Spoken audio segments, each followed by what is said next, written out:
നല്ല പെർഫെക്റ്റ് ആയിട്ട് ഇതുപോലെ പൊന്തി വരുന്ന ഇഡ്ഡലിക്കും ദോശയ്ക്കുള്ള മാവ് ഉണ്ടാക്കിയെടുത്താലോ. തലേന്ന് രാവിലെ തന്നെ നമുക്ക് ഇതൊക്കെ വെള്ളത്തിലിട്ടേക്കണം കേട്ടാ.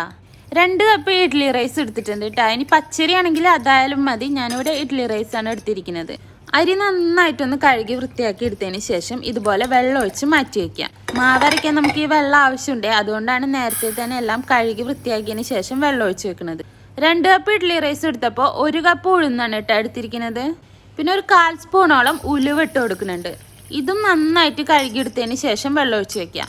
2 കപ്പ് അരിയാണ് എടുക്കണമെന്നുണ്ടെങ്കിൽ 1 കപ്പ് ഉഴുന്ന് നേർപ്പകുതിയാണ് കേട്ടോ ഉഴുന്നെടുക്കേണ്ടത്. ഇതും വെള്ളം ഒഴിച്ച് നമുക്ക് മാറ്റി വയ്ക്കാം. രാത്രി ആകുമ്പോൾ ഇതുപോലെ അരിയും ഉഴുന്നൊക്കെ കുതിർന്നിട്ടുണ്ടാവും. ഇത് നമുക്ക് അരച്ചെടുക്കാം. ഉഴുന്നിട്ട് വെച്ചിരുന്ന വെള്ളമില്ലേ, അതിൽ നിന്ന് കുറച്ച് വെള്ളം മാറ്റിയിട്ട് ബാക്കിയുള്ള വെള്ളത്തിലാണ് കേട്ടോ നമുക്ക് അരച്ചെടുക്കേണ്ടത്. ഒരു പിടി ചോറും കൂടെ ചേർത്ത് കൊടുക്കുക. ഇനി നല്ല പേസ്റ്റ് പോലെ അരച്ചിങ്ങാനിട്ട് ഈ പാത്രത്തിലേക്ക് ഒഴിച്ചു കൊടുക്കാം.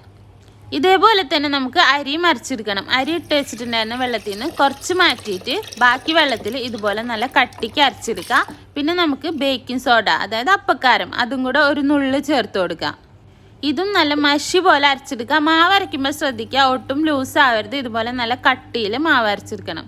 അങ്ങനെ അരി മുഴുന്നോടെ അരച്ചെടുത്തിട്ടുണ്ട്. ഇനി ഇത് കൈ കൊണ്ട് നന്നായിട്ടൊന്ന് മിക്സ് ചെയ്തെടുക്കാം.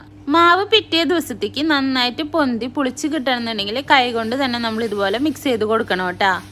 ഇനി ഇത് നമുക്ക് അടച്ചിങ്ങാനിട്ട് മാറ്റി വയ്ക്കാം. അപ്പോൾ പിറ്റേ ദിവസം രാവിലെ ആകുമ്പോഴത്തേനും ഇതുപോലെ നന്നായിട്ട് പൊന്തി വന്നിട്ടുണ്ടാവും.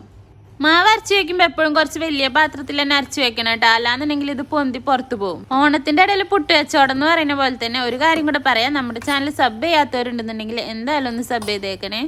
ഇനി ഇതിലേക്ക് നമുക്ക് ഉപ്പിട്ട് കൊടുത്തിട്ട് നല്ല സോഫ്റ്റ് ആയിട്ടുള്ള ഇഡലി ഉണ്ടാക്കിയെടുക്കാം. ഇന്ന് ഇഡലി ആണെങ്കിൽ നാളെ ദോശയാണല്ലോ. അപ്പൊ ദോശ ഉണ്ടാക്കിയെടുക്കുമ്പോൾ അതിനകത്ത് കുറച്ചും കൂടെ വെള്ളം ഒഴിച്ച് മാവൊന്ന് ലൂസാക്കിയതിന് ശേഷം ദോശ ഉണ്ടാക്കിയെടുക്കാം കേട്ടോ. സബ് ചെയ്യാൻ മറക്കല്ലേ. അപ്പൊ ഓക്കെ.